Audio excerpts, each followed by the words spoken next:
Ұйқы фазалары туралы не білеміз? Ұйқы ми мен ағзаның физиологиялық күйі. Ол негізі екі кезеңнен тұрады: баяу ұйқы және тез ұйқы. Баяу ұйқыны ортодоксальды, тез ұйқыны парадоксаль деп атайды, яғни өзгеше. Енді екеуінің біз негізгі ерекшеліктерін салыстырып көрейік.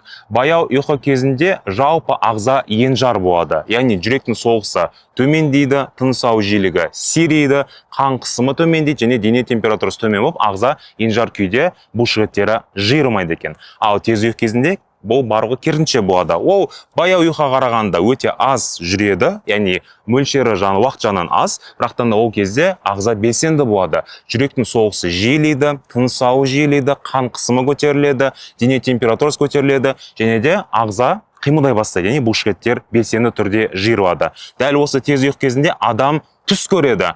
Аңыз бойынша Менделеев деп аталатын ғалым, ол өзінің түсінде периодтық жүйенің жалпы көрінісін көрген екен. Және де осы тез ұйқы кезінде жануарлардың мұртшалары және де басқа да сипап сезу мүшелері қозғалысқа келеді екен.